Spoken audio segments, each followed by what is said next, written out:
चलिए आज हम निदानात्मक कक्षाओं हेतु मॉड्यूल विज्ञान कक्षा 10वीं अध्याय 11 विद्युत के प्रश्नों के उत्तर जानते हैं। तो चलिए शुरू करते हैं।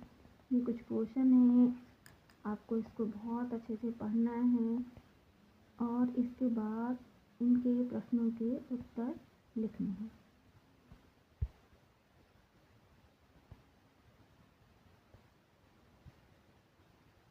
ओम का नियम, चालक का प्रतिरोध, ये सभी आपको बहुत अच्छे से पढ़ना है बच्चों।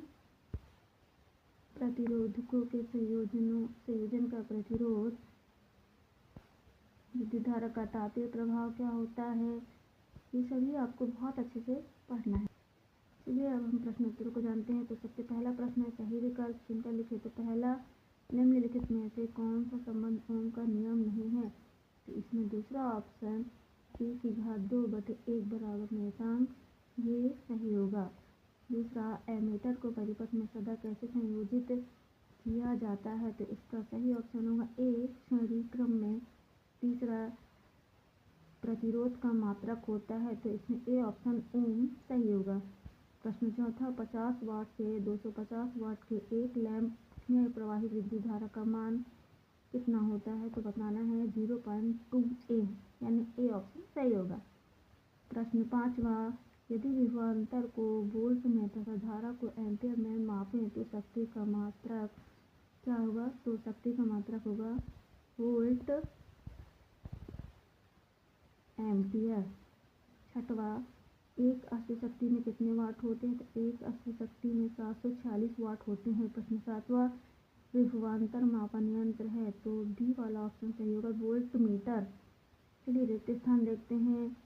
पहला, किसी तार का प्रतिरोध इसकी लंबाई के अनुक्रमानुपाती होता है। दूसरा, एक आदर्श अमीटर का प्रतिरोध 0 होता है। तीसरा, फ्यूज को किसी संयंत्र के साथ श्रेणी क्रम में जोड़ा जाता है।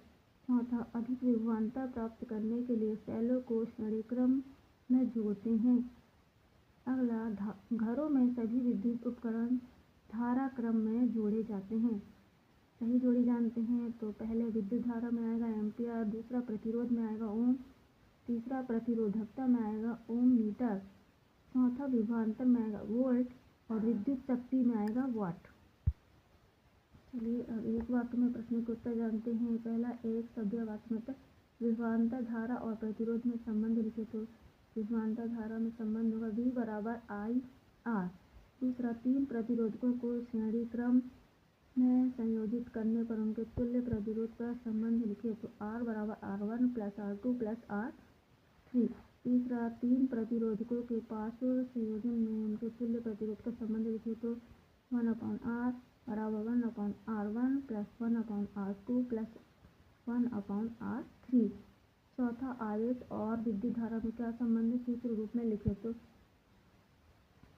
1 बराबर Q/T। पांचवा, एक इलेक्ट्रॉन पर कितना आवेश होता है? तो एक इलेक्ट्रॉन पर 1.6 × 10⁻19 कूलम होता है। प्रश्न छठवां, विद्युत आवेश का मात्रक लिखे। तो विद्युत आवेश का मात्रक होगा कूलम। प्रश्न सातवां, एक आवेश को किसी परिपथ के एक बिंदु से दूसरे बिंदु तक ले जाने में किए गए कार्य को क्या कहते हैं? तो इसका उत्तर होगा विभवांतर। प्रश्न आठवां, किसी परिपथ में बहने वाली विद्युत धारा को नियंत्रित करने वाले अवयव को क्या कहते हैं? तो इसका उत्तर होगा धारा नियंत्रक। प्रश्न नौवां, किसी परिपथ में संयोजित तार की लंबाई को खींचकर दोगुना कर देते हैं, एमीटर का पाठ्यांक कितने गुना हो जाएगा? तो इसका होगा 1/4। 10वां, विद्युत संचरण के लिए प्रायः किन दो धातुओं के तारों का उपयोग किया जाता है? तो जो दो धातु हैं वो है तांबा और एल्यूमिनियम। इसके लघु उत्तरीय प्रश्न को जानने के लिए मेरी वीडियो को लाइक करें और चैनल को सब्सक्राइब करें। Thanks for watching.